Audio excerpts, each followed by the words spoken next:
Welcome to Global Professionals in Portugal. On today's show, we are talking to internationally acclaimed author Bob Littell. He wrote The Heart and Art of Netweaving, among other books. His work has had a huge impact on my personal professional life, and I'm very honored to know him and get to interview him. Bob, thank you so much for being here. Oh, it's my pleasure, Cordelia. So now you wrote, is it 2 books or more? Actually, 3 books. The first book was called Power Netweaving, and I actually co-authored it with a lady whose book I had read on power networking. I said, you aren't using the word, but quite a bit of what you have in your book is all about what netweaving is. Would you like to co-author a book with me? That book was primarily about financial services people, insurance agents, CPAs, trust officers, people who, without using the word, were actually doing netweaving and didn't realize it. And their success was another indication that netweaving is something that works for anyone, and especially those who are dealing with clients professionally. So you wrote that book, and then you wrote The Heart and Art of Netweaving, and then, very interesting, the third book called Raising Your R&R Factor, How Referable and Recommendable Are You? I wrote, frankly, because I'd had quite a few people who came up to me and said, Bob, I've heard you speak, I've read your book, I've been out there doing a lot of netweaving, and I got to be real honest with you, Bob. I haven't seen a whole lot of it coming back to benefit me. And frankly, I started asking them questions. And the first question I'd ask them was, tell me, who are you doing it for? How are you doing it? And what are you doing in the way of following up after you've helped someone? And that led me to what I call the NetWeaver's Law of Referral Reciprocity, which I believe is irrefutable. I'd like to start at the beginning. Your first book was a bridge between what people call networking and what you coined the term netweaving. So what would you say is the difference between networking from a traditional perspective and netweaving? Yeah, and let me really emphasize up front, netweaving is not an attack on traditional networking. If you're going to be successful in business, you have to do both, but you can't mix the two. When you're networking, you are looking out for your company's, your family's best interests. When you're netweaving, it's a different mindset. You're actually looking for ways that you can be of help to someone, either as a connector of others or as a gratuitous resource for others. Right. And to be successful at either of those two skill sets, you have to, what we call, build a trusted resource network. And that network are not just people who's a plumber or a carpenter or an accountant or whatever. There's someone who you have vetted to be exceptional at what they do, or they come to you so highly recommended by somebody whose opinion you really trust, you just want to add them, so that your strength is not your own abilities and skill sets. It's the strength of your trusted resource network. One of the netweaving mottos is, when you open a door for someone else, you never know who you will meet as a result. And that happens over and over again. Yeah. You can overgive, and you can to the point where you're not doing the part where you're taking care of your family and your own situation. So how do you balance it? There are some people who get so enamored with the concept. And if, in fact, that you have to understand that when things typically come back around to benefit you from your netweaving, it's sometimes weeks, months, years later that what you did actually comes back to benefit you in big ways. And a couple of the stories I may tell later on will indicate how this can extend over years. So you're right. And how I balance it is, there's a concept that is called weak ties. It's built on research. And if you imagine a target with a bullseye and 2 circles outside of it, your bullseye are your primary contacts. They are people who you are dealing with on either a daily basis or almost at least a weekly basis. And Right. depending on the size of your network, that may be 2, 3, 4, 5, maybe 10 people. The second one is your secondary group. And they are people that on a monthly basis, at least, they come inside and then they go outside for a while, then they come back inside. And the third circle are Mhm. what we call weak ties. And they are anyone over your business lifetime who you at one time had a good relationship with. May not have been a very strong one, but you were developing one and then you lost touch or whatever. How I balance my net weaving is every week I reach out to a minimum of 2 weak ties. Huh. And Okay. I just go back through, I'll go back through previous emails, I'll go back through lists, and it's amazing because what the research shows is that some of your best clients, your best business, your best friends will come from reaching out to a weak tie who you lost touch with days, week, months, years ago. So that's one way that I balance the two. Sometimes I do a poor job, I'll be the first to admit, because I love helping people. And sometimes I do carry it to an extreme. One of the things that I have found, because I think some people are in the same career for 20, 25 years, they reach back out to a weak tie from 10 years ago, and that person has an idea of what they do. If you're in insurance, they know you're still insurance. If you're in business valuation, but when you've jumped around a little bit career wise, sometimes those weak ties, I feel like maybe I'm not doing it right. It feels awkward. I'm like, hey, remember when we used to have a good relationship 3 careers ago? So, do you have any tips for reaching out to people that maybe they don't really know what you're doing anymore, but you also don't want to just talk about yourself all the time? The lead in to any call that I make to a weak tie or an email that I reach out to them, it's always, gosh, Cordelia, gosh, I think it's been probably 5 or 6 years since we communicated. I'd just love to catch up and find out what you're doing these days. And I don't know, maybe there's some way that I could be of help to you if I learn more about what you're doing and who I might know that I might be able to connect you with.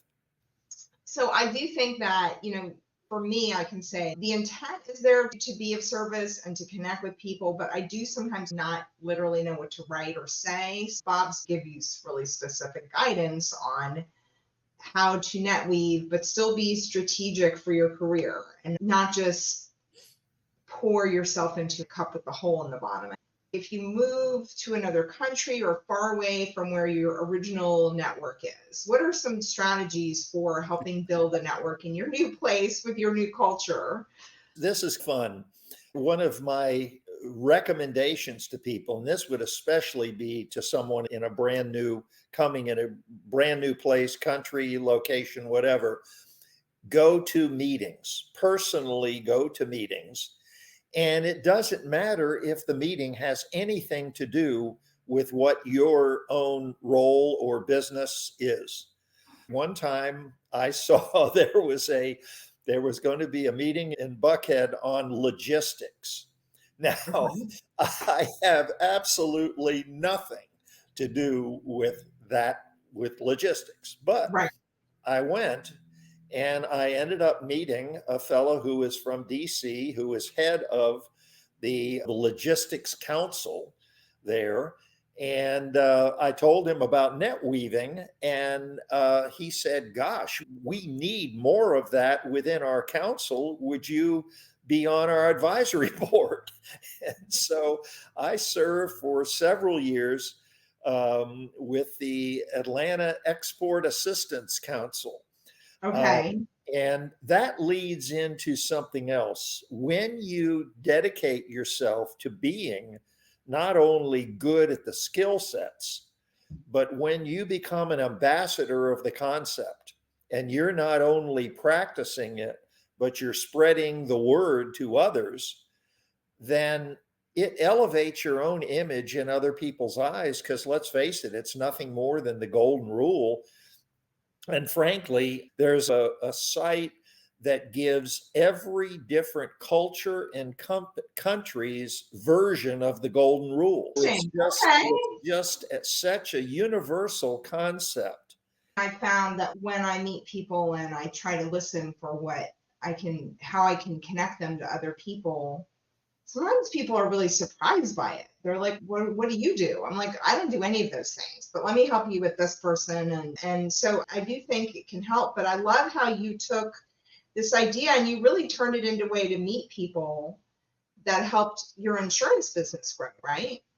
Yeah, and let me give you a concept that I created that I find is a great way to get into a conversation with someone for the first time, Okay. and especially if it's a fairly high level individual. This is somebody who's very successful at their business in their industry.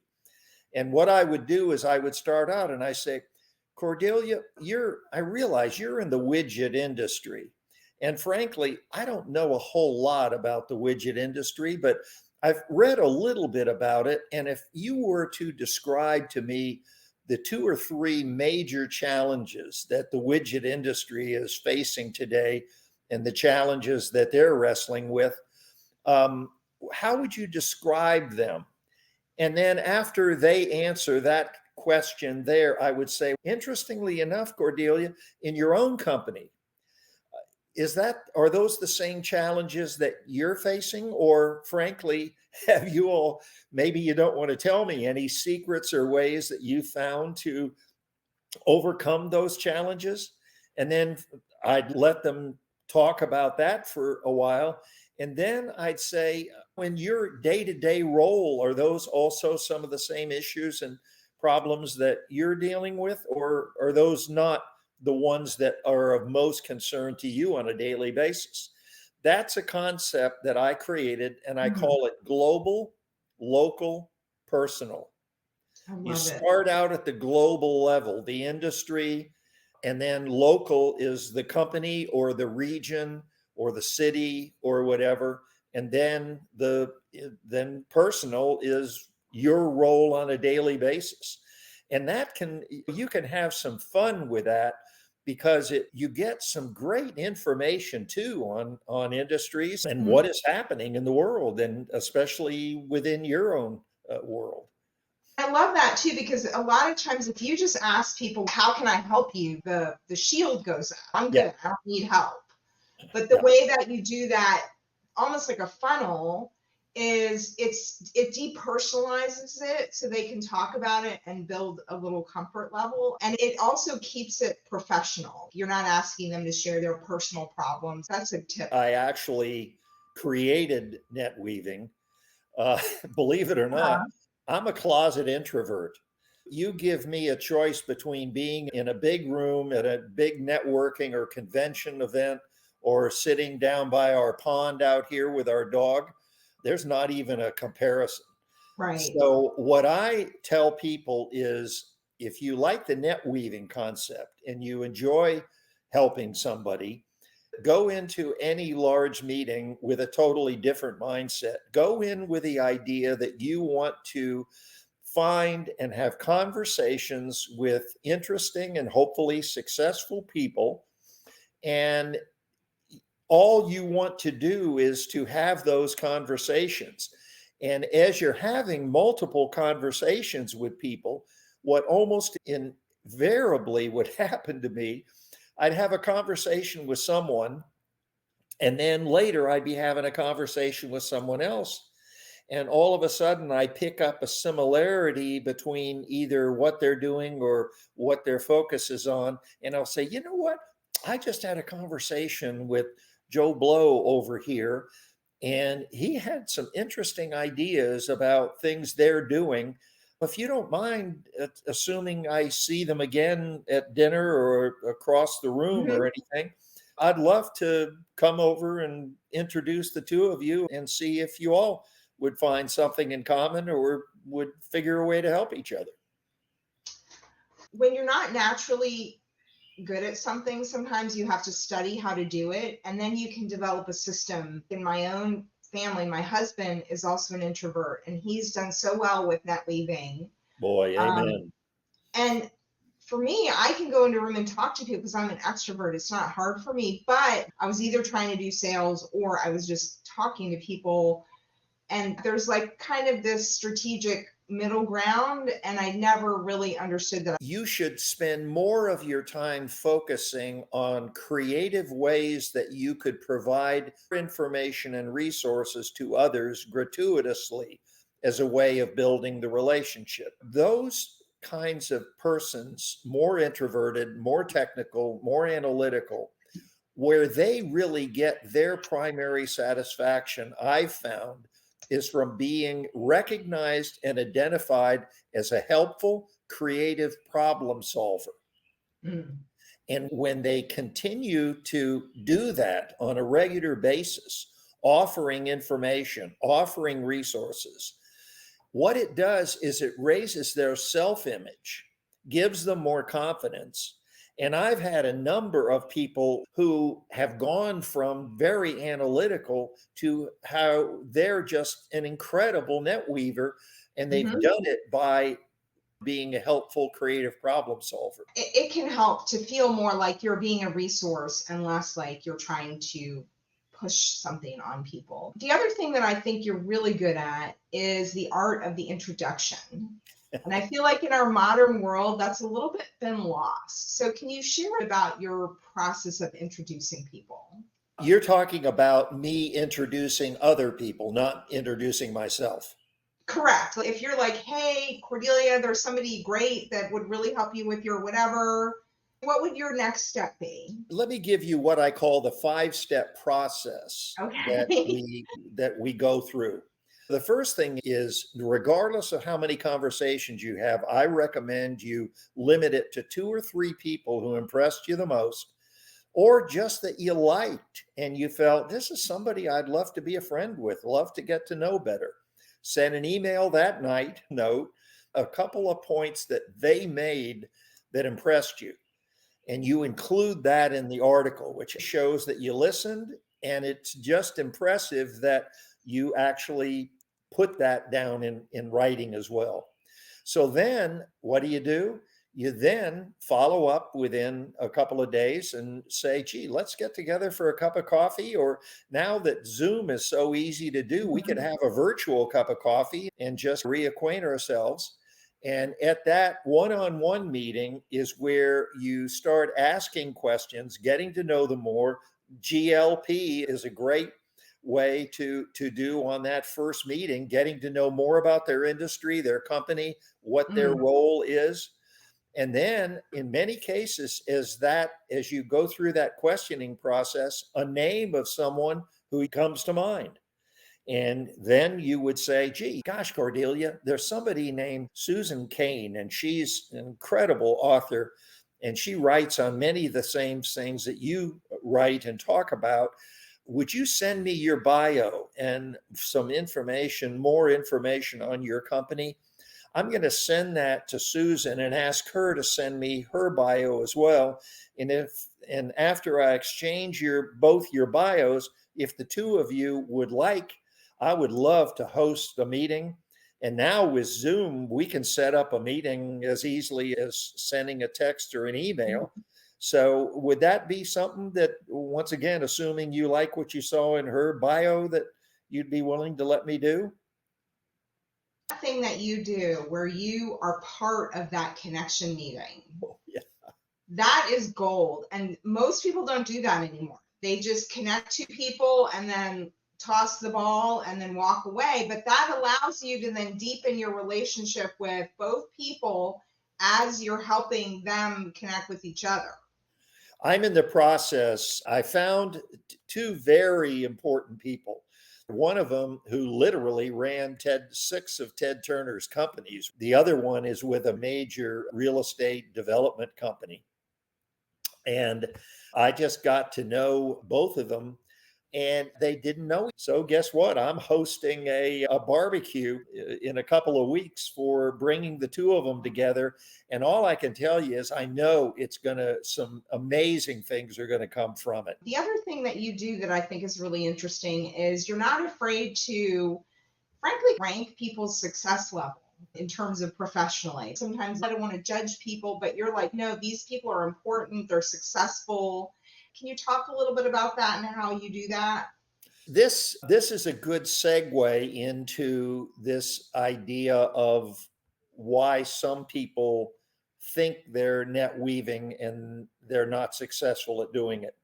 Many people come up to me and say, Bob, I got to be real honest with you. I'm doing a lot of this net weaving. I don't see anything coming back around. So, as I said, I started asking, who are you doing it for? How are you doing it?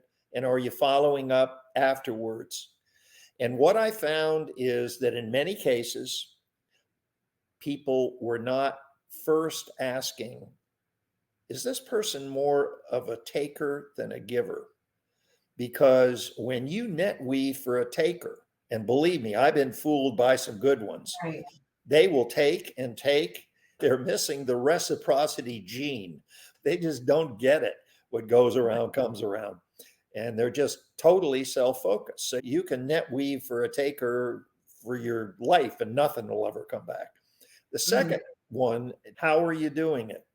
Are you making sure that when you finish, and this is so important for salespeople because they're taught to ask for referrals.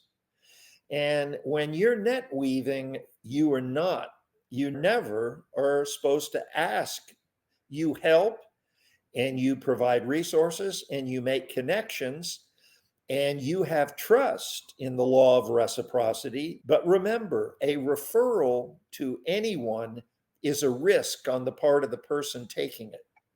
Right. And if that person doesn't see enough about you that's exceptional, once again, you can refer and refer. They may throw you a low level risk, but that's about it.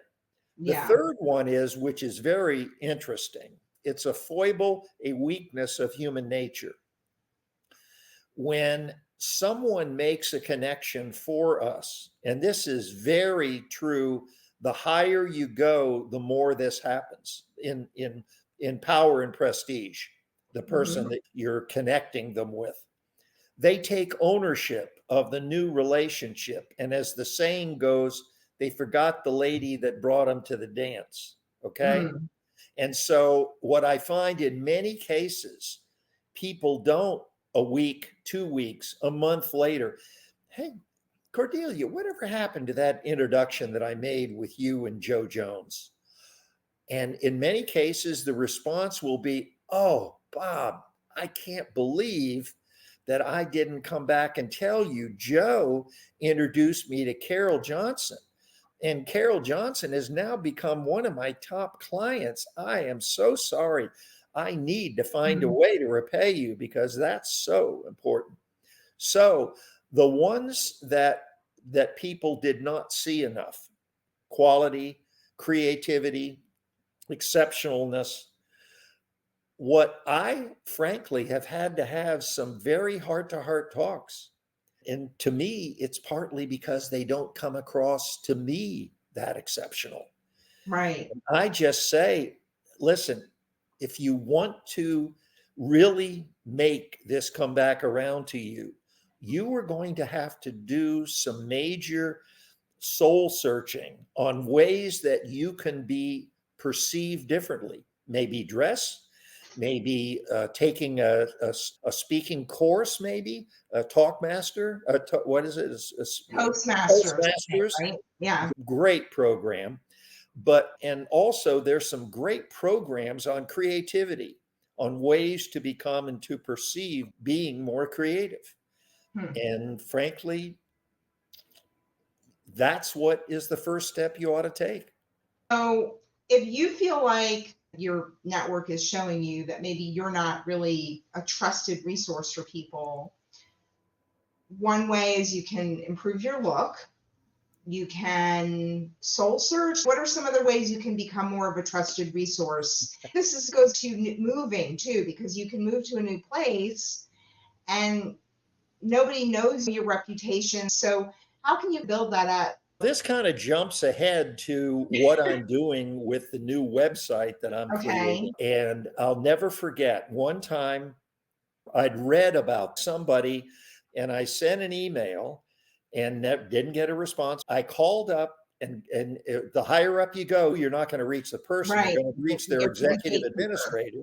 Yeah. And so I had sent an article to her and said, gee, I'd love to meet so and here's an article that I read that I thought might be of interest to him. And I said, gee, at some time I'd love to meet him. She said, you know what? He told me about that article and his to be read stack. And the fact that you sent it to him, he would love to talk with you. Okay. So the broad answer is you could be viewed by that person you want to meet where you would be seen as a creative, helpful, trusted resource network or information provider. Send that as an introduction way, and you will be amazed at what can happen. I want to highlight something that you mentioned offhandedly, but you really took time to identify the people that you really wanted to meet, and you took time to thoughtfully provide resources for them.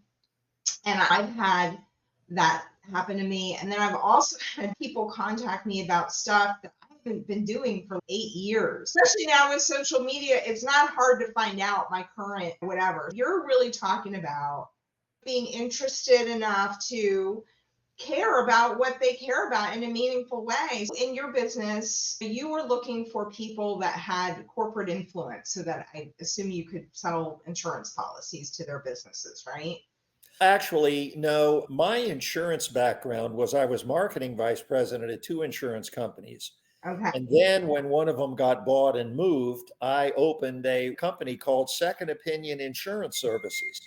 And I realized that many attorneys and CPAs were asked to be an expert when analyzing a very large insurance purchase, sometimes 25, $50 million of Right. insurance on somebody's life, because I had medical underwriting experience, marketing experience. I knew who the good agents were, who the bad agents were. And plus I had the strategic understanding too. Let's switch gears a little bit here. So, can you share some success stories from your own life, or maybe from some people that you connected, about how net weaving helped them grow their career? Have you ever heard of something called the Net Promoter Score? Yeah, You're well, a fellow named Harvey Reicheld, who at the time okay. was a Harvard professor, created a 1 to 10 scale that identified who are actually the ones that you want to focus your attention on. How likely is it that you refer this company? Because remember, a referral is a risk on the person's part making it. So, anyway, so I had gotten to be friends with a fellow who had a big data company. Okay. And one day he called me up and he said, Bob, by any chance you wouldn't happen with all your connections to know Harvey Reicheld, the guy that wrote the book NPS 2.0? And I said, let's put it this way. He's one of the books that I summarized. So I had Uh-huh. to call and ask permission to write it. So I made that connection. And guess what? About a year or two later, a stock certificate showed up as a way of thanks for having made that connection. So Wow. that's one story. But the more recent one is a friend who I reached out to, a weak tie, used to come to my book club meetings. I reached out to him and I noticed that he had a 310 cell number, and that's LA. And when I called him up, I said, gee, Bob, are you out in California? He said, no, I used to be, but I still keep that number, but I'm back in Atlanta now. But I said, what are you doing? And he said, I wrote this science fiction novel, and a Hollywood producer, Ken Atchity, wants to make a movie or a TV series out of it. And I said, wow, that's unbelievable. And he said, yeah, you ought to meet Ken too. So I got to, on an email, I got to meet this Hollywood producer. While we were in Atlanta, we were doing a lot of connecting of internationals who had come to town that we would make connections with. and they said, we've got a group of Saudi filmmakers and producers coming Mm, to Atlanta because this was last fall, because there's a Hollywood strike, writer's strike right. on, and they're coming to Atlanta instead of going to Hollywood. And I said, I've got this author friend of mine who's written this book, and I wonder. So, what did I do? I rented a limo, and we were assigned five. I didn't know who they were, five of the Saudi filmmakers and producers. And I brought the limo up with them, plus the author in the limo, so he could get to know them and have a conversation with them all the way up here. And guess what? It was not only the best meeting they had, but I set up a Zoom call to Hollywood with the filmmaker, who's not only a filmmaker, he's a literary agent and a college professor on filmmaking. Oh, It wow. was the height of their entire trip. Guess what? There's a very good chance that one of the members of the Saudi group is going to help fund the making of the movie. One of the things that you've been very good at is being strategic in when to go big, when to go all in on introductions. And this is the time to get the limo. But obviously, you can't do that for every introduction. You're not renting a limo and doing all that for every intro. So, how do you just? I wish I could give you a magic formula for that, but frankly, I divide meetings into strategic and non-strategic.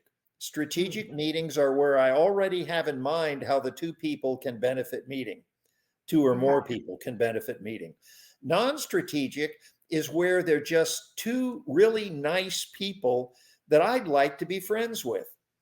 And all I can tell you is some of those non strategic meetings where they were just interesting people, they almost all had some degree of success, Right. but putting them together in some cases, once again, created these ripple effect stories that turned into something phenomenal. Let me tell you where I'm headed. Please do. I I actually took a hiatus from Netweaving for a couple of years. And frankly, the most disappointing part over my 25 years of Netweaving was how few people had recognized the power of putting together and hosting meetings for people. All of a sudden, when I was starting to make connections via Zoom, I said, you know what? Net weaving can now be done as hosting meetings can now be done almost as easy as sending an email or a text.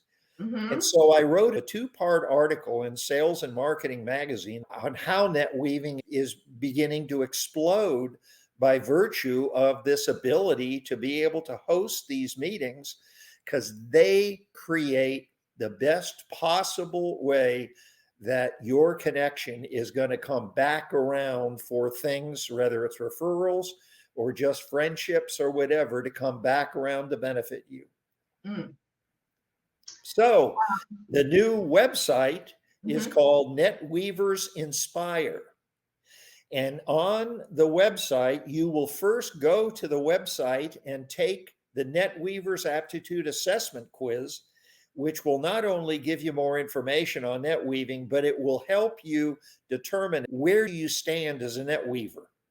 Then, assuming you see, hey, this is something I really like, I'd like to get to know better. You'll find that you either get a grade as a natural net weaver, been doing it all your life, just never had a word for it. You're a net weaver in the wings, you see just a few areas that you need to improve upon. And then a net weaver's apprentice, meaning you see several areas. And then I struggled, what do I call that bottom low score? I called it a net weaving skeptic, someone who just says, oh, the world doesn't work that way. Nobody does anything for anyone without.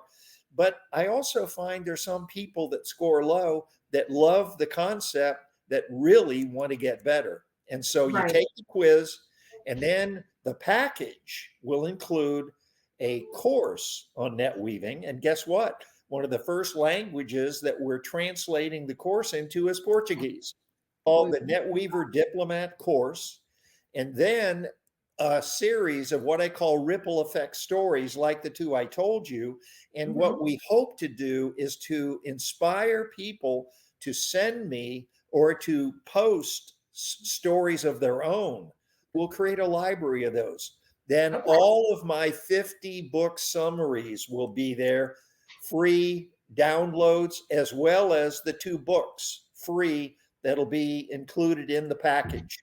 There will be links to all of that in the description below this Yes. video. Thank you so much for your time. In addition to the website, are there any other resources that you'd like to share or any final parting words before we go? I've sent you a couple of links that you are more than welcome to share. One of them is called the Netweaver's Creed. And a lot of people hand these out when they host a meeting to give an inspiration of what netweaving is truly all about. I can't tell you how much fun it's been. You're a great interviewer too. Well, thank you. I appreciate that. You're easy to interview. I could probably spend 2 more hours just asking you questions.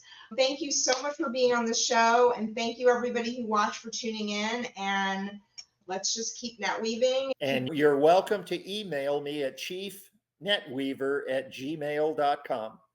Fantastic. Thanks so much.